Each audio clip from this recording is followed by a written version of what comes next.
Сіз ол заңгерлермен келісімшартқа отырдыңыздар, айына бірінші 100 мың, сосын 50 мыңнан жалпы 600 мың теңге төлейтін болдыңыздар.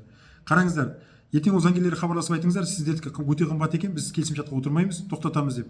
Сіздерге берген сенімхатты аннулировать еттік деп айтыңыздар. Хабарлап тастау керек, онда жазбаша хабарлау керек. Жазбаша хабарламаса тағы болмайды. Қараңыздар, енді солардың 600 мың теңге алатын нәрсесіне олар сотқа бәріне қатысамыз деді ғой өздері, қатыспаймыз деді ма?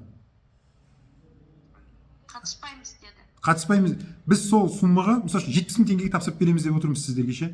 Олардың сол 600 мың теңгеге сенім нәрсеге 70 мың теңге болады бізде. Көрдіңіздер ма қалай қиын?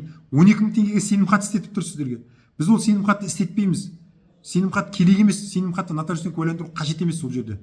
Сотқа сенім нотариустен куәландырылмаған басқа сенімхаттар бар дайындалатын. Сонымен қатысуға болады. 12 мың теңге сіздің қалтаңызда қалады. Біз сотқа қатысатын күннің өзінде сізге мұнда 600 мың теңге вообще сұрамаймыз. Жаңа айттым ғой бағасын. Қайреке, естіп отырсың ғой? Енді қара, ана сенімхатты аннулировать ету үшін нотариуске бару керек. Сол сенімхатты өзің жасайын терсе сенімхаттар шығады, сол сенімхатты аннулировать ету керек. Отмена болып күші жойылады. Сосын соның күші жойылғандығы туралы міндетті түрде ана компанияны хабардар ету керек. Кімге сенімхат бердіңдер соны. Оны жазбаша хабардар ету керек. Біз арқылы хабардар етсеңдер болады, біз хабардар етіп береміз. Ал енді жаңа келісімшартқа байланысты мына келісімшарттың мен күшін жоямын, тоқтатамын. Әрмен қарай жұмыс жүргізбеймін. Ақшамның жартысын деп ақшаны толық қайтарыңдар, болмаса 10% ба 20% ұстап қалады ғой. Соны ұстап қалыңдар да қалған қайтарыңдар деп. Сол қайтарса сонымен бітті. Пісімілі сонымен құтылдым деп есептей беріңдер. Болды деп ше. Ақшаңды алып ал, келісімшартты бұзып тастаса. Ал енді ақшаны қайтармаймын деп анау мынау ұрбаңдап жатса олар, онда тұтынушылар құқығын қорғау органына жүгінуге болады. Алдын ала әлі ешқандай әрекет жасаған жоқ, шартқа отырып алған үшін. Сосын ақшаны қайтаруға тағы құқық талап жіберу керек. Оны біз істей аламыз. Қажет болса істеп береміз. Бірақ негізі олармен тікелей байланысып отырып ақшаны қайтарып алғандардың өздеріңе тиімді болады. Өйткені бізге жүгінбейсіңдер, реттейсіңдер. Түсіндіңдер ғой? Қайреке, қарам. Тыңдап тұрмын. Бірінші біз нотариустен аннулировать етеміз, иә? Иә, соны аннулировать ету керек. Доверенностьті. Иә, сосын екіншіден соларға звондап айту керек. Ақшамызды қайтарыңыз, біз Былай. решили с вами. Қараңыз, мен қайтадан айтайын. Бірінші, тоқтай тұрыңыз апа. Бірінші нотариуске барып, оның күшін жою керек, сенімхаттың. Сосын сол күшін жойған туралы жазбаша хабардар ету керек. Олардың электронды поштасы бәрі болу керек сіздерде, келісімшартта. Сосын телефондар WhatsApp-қа оны біз арқылы да істеуге болады. Оны бүйтіп істеуге болады. Мен сіздердің ортадағы сенімхаттың бәрін күшін жойдым. Әрмен қарай сіздермен өкілім болмайсыздар деп хабардар етуге тиістісіздер. Оны электронды поштасына жазып жіберу керек, және WhatsApp-қа, және барлығын скрин алып сақтап қою керек. Ертең олар жаман айтпай жақсы жоқ бірдеме істептарыңызға істеп қойса, онда олардың әрекеті заңсыз болып табылады. Ал егер де сіз атмен жасағанмен оларды хабардар етпесеңіз, онда олардың әрекеті заңды болады. Түсіндіңіз ба? Сондықтан соны хабардар ету керек. Бірінші қадам атмені, екінші қадам хабардар ету атмен жасалған, үшінші сол келісімшартты біз күшін тоқтатамыз, әрмен қарай жұмыс жүргізбейміз, ақшамызды қайтар деп айту керек. Не 10%, не 20% ұстап қал деп. Осылай сөйлесіңіздер. Түсінікті ма? Жаңағы біз 12 айға, сіздер 12 ай бойы әлде де жағдайлар жақсармаса, мүмкін аға сіз жақсы жұмысқа тұрып кетуіңіз мүмкін, банкротқа бармауыңыз мүмкін. Бізде кейбір адамдар бар ондай, төлей алмай жүрген адамдар жақсы жұмысқа тұрып кетіп, әрмен қарай біз олардың келеді, ой мен жұмысқа тұрдым дейді. Сөйтеді да біз берешекті реттеу, яғни кредитті реттеу жұмыстарын жүргізіп график алып береміз. Сонымен жұмыс аяқталады, банкроттыққа бармай қалады. Бөлек шартқа отырамыз ол кезде. Ал енді 12 айдың ішінде ешқандай сіздің қаржылық жағдайыңызда өзгеріс болмаса, мүмкіндігіңіз табыс көзіңіз артпаса, оның табыс көзі пайда болмаса, онда 12 айдан кейін сізге бірінші банкроттық зерттеу жасап аламыз. Содан кейін келісімшартқа отырамыз, жаңа 70 мың теңгеге дайындап бәрін тапсырып береміз. Четко. 600 мың ешкімге төлемейсіз. Көрдіңіз ба, қандай керемет. Ешқандай құжат жинап ешқайда жүрмейсіз. Қажет құжаттардың бәрін өзіңіз арқылы аламыз. Ол қиын емес. Базадан да бәрін алуға болады. Сізге айтқанша құжат жинаймыз, өйтеміз, бүйтеміз деп, өтірік әңгіме оның бәрі. Біз құжаттың бәрін өзіміз жинақтаймыз. Қатты сіз қажет болатын болса, оны қосымша айтамыз. Оған бола қараспанды қапылтып 1 гектар жерді аударудың қажеті жоқ. Реттелетін құжаттар бәрі де базада тұр. Қазір электронды заман ғой, сосын көбісін жаңағы ол жерде көп құжат жинақтаудың қажеті жоқ. Біріншіден сіздің банктегі қарызыңыз туралы мәліметтер өзіңізде бар. Жаңа өзіңіздегі бар мүліктер туралы ақпараттарды шығарып аламыз. Сіздің атыңызда көлік еш нәрсе болмаған, ол туралы мәліметтер сізде базада тұрады. Көрдіңіз бе, сізді қалай алдаған заңгерлердің? Ешқандай құжат жинаудың. Былайша айтқанда сіздің ЕГОВта жеке кабинетіңіз бар, сол жерде тұрады барлық мәліметтер. Түсіндіңіз ғой, баяғыдай 40 құжат жинап жүруге қажет. Декабрьде декабрьден бастап па төлей алмаған жағдайдан ба? Иә. Декабрьден бастап. Сіз сол декабрьде уже тапсыруымыз керек болады ғой. 12 ай толған кезде өтеу. Түсіндіңіз ба? Хорошо. Айтқандарым бәрі көңілден шықты ма? Сізге осылай кеңес берді ме ол заңгерлер?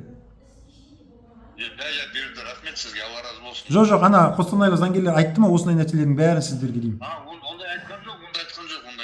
Жаңа қаржы басқарушы туралы айтқан жоқ, оған төленетін қосымша айтқан жоқ, иә? Жоқ, айтқан жоқ.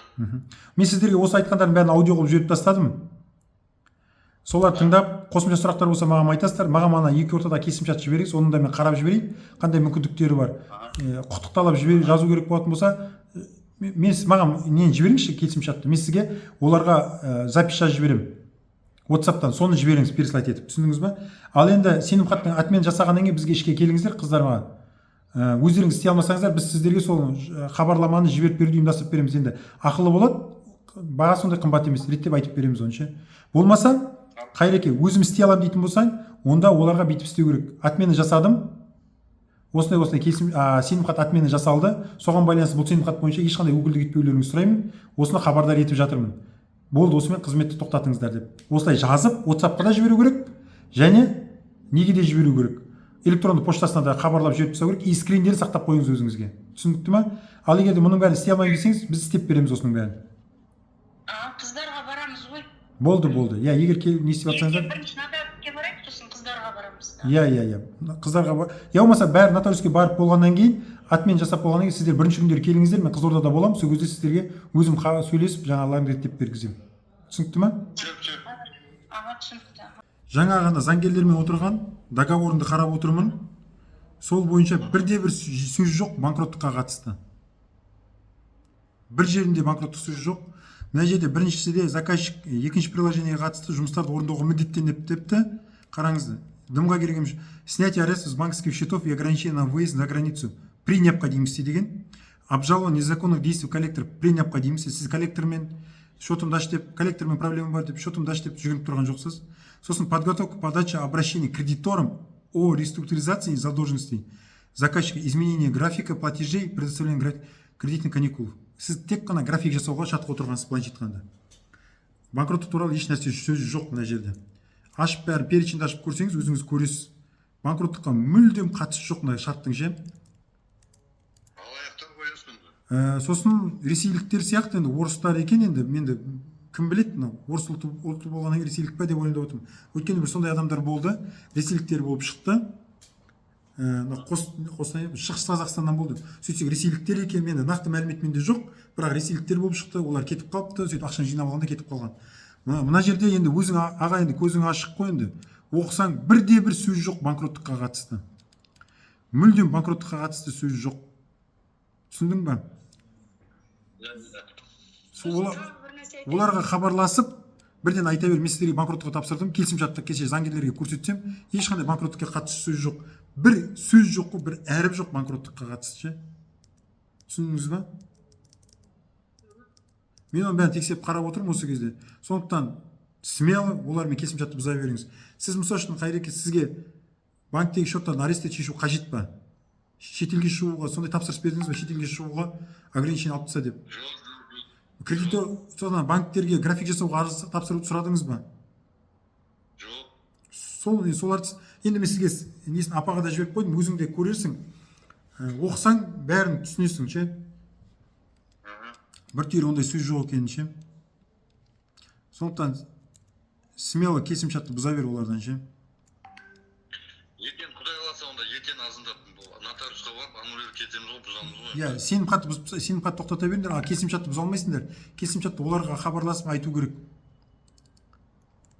Полный бұзыңдар, сосын қазақ тіліндегі нұсқасы керек, мынаның деп ше, қазақ тілінде жоқ екен. Біздің Қазақстанда тіл туралы заңына сәйкес қазақша жасалады.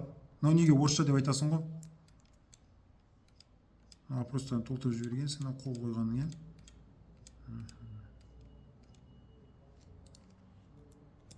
Бұның бәрін просто галочкасын жіберіп жатыр, сізден ақшаны алып алғаннан кейін, скорее всего, бұл қызметті көрсетпейді. Өйткені сізде банкроттыққа тапсыруға олар міндетті емес ешқандай ше.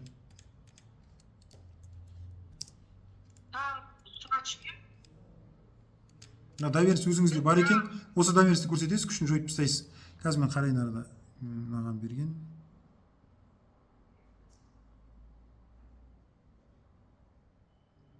Аха, айта беріңіз апам.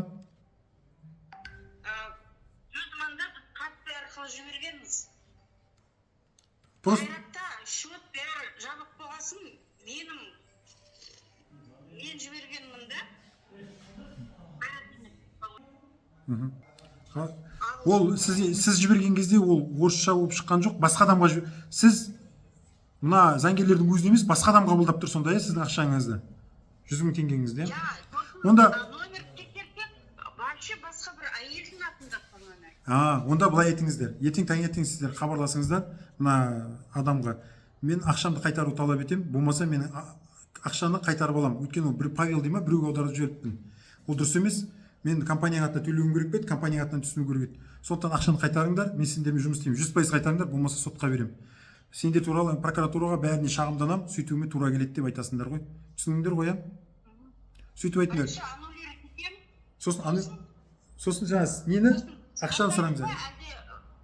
Электронный почтаға жазып береміз ба? Электронный жоқ. Аннулировать еткен звондап айтасыздар.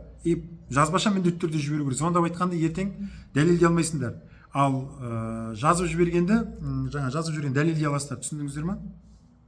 Бірінші жазып берейік, сосын звондаймыз. Сосын звондайсыздар. Сосын айтыңыздар жаңағыдай. Ақшаны қайтарасыңдар, ақшаны қайтармасаңдар, сендердің үстеріңе прокуратураға бәріне шағымданамыз. Мен Павелға аудардым, сол Павел қайтарсын ақшаны.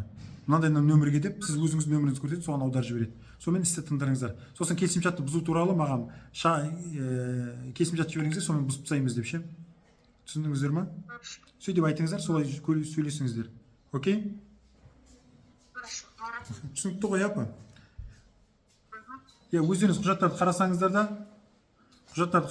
да түсінесіздер бәрінше. Мен айтып отқан нәрсем дұрыс екен. Хорошо. Жақсы апа.